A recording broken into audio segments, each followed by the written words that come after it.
Bonjour, ça coince entre le gouvernement et le Conseil régional Auvergne-Rhône-Alpes sur la question de la mise en place du plan compétences avec des sommes considérables en jeu. On en parle aujourd'hui avec Philippe Reynaud, le président délégué du groupe socialiste et démocrate au Conseil régional Auvergne-Rhône-Alpes. Bonjour, merci d'être avec nous. Bonjour. Une basse querelle politicienne finalement qui se joue sur le dos des chômeurs?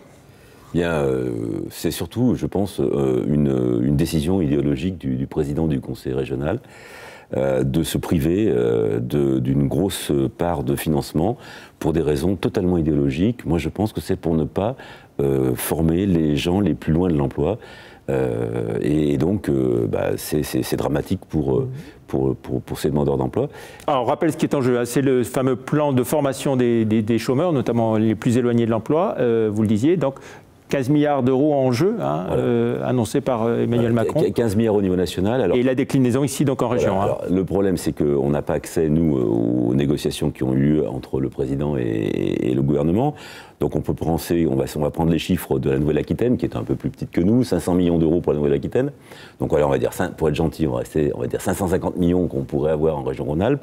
Vous rajoutez les 300 millions que l'on n'a pas pris au niveau du plan 300 000 de l'ancien programme, et vous rajoutez les 150 millions de baisse de crédit de la formation tout au long de la vie en région Auvergne-Rhône-Alpes, et vous avez 1 milliard d'euros en 2 ans et demi, enfin on va dire même sur la durée du mandat, 1 milliard d'euros qui ne seront pas affectés aux demandeurs d'emploi. Alors, les sommes, elles vont quand même être apportées par l'État, mais elles ne seront pas, on va dire, abondées par la région, c'est ça? Une partie des sommes sera sans doute abondée par l'État, sans doute. Je voudrais rappeler aussi que nous sommes la seule région de France à être dans cette situation-là. C'est dramatique. Et quand on dit qu'on fait 1 milliard d'euros, bon, déjà pour les gens, c'est quand même important. On peut dire que globalement, une durée moyenne de formation, c'est 900 heures pour être qualifié, un peu plus, un peu moins. Bon, si on ramène ça, ça veut dire qu'il y a 100 000 personnes qui ne bénéficieront pas de cette possibilité pendant notre... C'est pas la première fois hein, que Laurent Wauquiez refuse des mesures pas la première nationales fois, mais cette fois, c'est tellement en disant on va aller au plus précis, voilà. au plus près de... Sauf que ça ne tient pas. Et que ce soit vraiment ça ne tient pas. Efficace. Ça ne tient pas. Aujourd'hui, on a 640 000 demandeurs d'emploi et 86 000 jeunes. Ce milliard permettrait, par exemple, de former tous les jeunes. Voilà. Si on veut se mettre dans les chiffres, on a 1 milliard d'euros disponibles venant de l'État. On avait 1 milliard disponible, même si la région en mettait que la moitié, c'est largement de quoi empêcher tous les jeunes d'être demandeurs d'emploi. C'est incompréhensible. La seule façon de comprendre ça, c'est que c'est de l'idéologie. Voilà. Alors, quelle est la proposition du groupe socialiste? Alors, vous êtes dans la minorité, mais on sait que dans la majorité de Laurent Wauquiez, il y a des gens qui sont dans la majorité au niveau national. Absolument. Il a dans sa majorité des députés MoDem et des députés La République En Marche. Je pense que là, il ne s'agit pas d'être pour ou contre le gouvernement. Il s'agit de se poser la question. On a dans notre pays et dans notre région des demandeurs d'emploi. Ils ont besoin d'être accompagnés pour pouvoir être requalifiés et trouver un emploi. Donc on travaille à la fois pour ces gens-là qui sont en difficulté, mais aussi pour les entreprises. Parce qu'il faut bien se dire que c'est autant de perdu pour les entreprises pour avoir des gens qualifiés.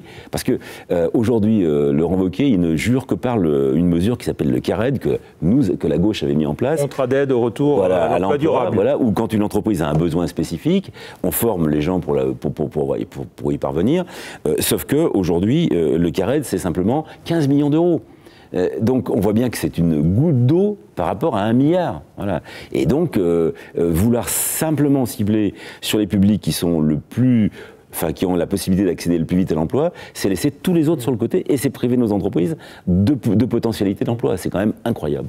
Alors Laurent Wauquiez dit entre autres, je voudrais que l'argent soit versé tout de suite. Voilà. Pour une bonne part, une avance de trésorerie. Voilà, une des demandes de notre région, ça a été de dire il faut une avance de trésorerie. Ce à quoi l'État lui répond, on va regarder les comptes financiers, donc il regarde les comptes financiers qui sont apparus, et entre les budgets prévisionnels et les comptes financiers, c'est-à-dire les comptes administratifs, la réalisation effective, il y a toujours une baisse importante. En 2017, il y a 70 millions d'euros qui n'ont pas été du budget prévisionnel, qui n'ont pas été consacrés. Donc l'État a raison de dire à Laurent Wauquiez, on ne vous fait pas confiance.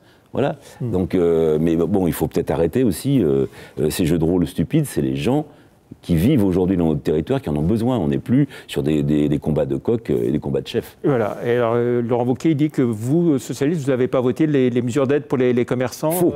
Totalement faux. Vous dites que c'est une Mais fake c'est news. totalement faux, c'est une fake news. Il a fait deux choses, alors c'est extraordinaire. Il y avait une mesure d'aide pour les commerçants qui était effectivement dans le dossier des commissions, etc., dont nous avons débattu, que nous avons voté. Et le matin du conseil, de la commission permanente, il a mis sur les tables juste une feuille, dans laquelle il y avait un programme avec une banque. Voilà. C'est tout. Et on nous a demandé de voter ça. Donc nous avons refusé. Non, pas, on n'a pas voté. C'est le seul parti que vous n'avez pas voulu voter. On n'a même pas voté contre. On a dit donnez-nous un dossier complet et on le votera ou pas. Mais là, avec une feuille qui est juste une feuille de crédit, ça n'a aucun sens. Par contre, on a voté effectivement la mesure pour les commerçants. Donc c'est une fake news. Parce qu'il était complètement furieux, je pense, du fait qu'il était obligé d'enlever son dossier sur les Châtelains. Voilà. Sur le dossier formation, vous reconnaissez que le gouvernement fait du bon travail ? Vous êtes assez critique habituellement. Sur le pic, honnêtement, très honnêtement, je vais le dire, je pense que depuis Martine Aubry, on n'a pas eu une mesure aussi intelligente qui, justement, prenait le parcours des gens et permettait à des gens d'avoir un accompagnement jusqu'à l'emploi. Je pense vraiment que c'était une mesure intelligente, oui. Merci beaucoup, Philippe Renaud, d'être venu dans l'invité de la rédaction. Merci, au revoir. Je vous en prie, c'est moi qui vous remercie.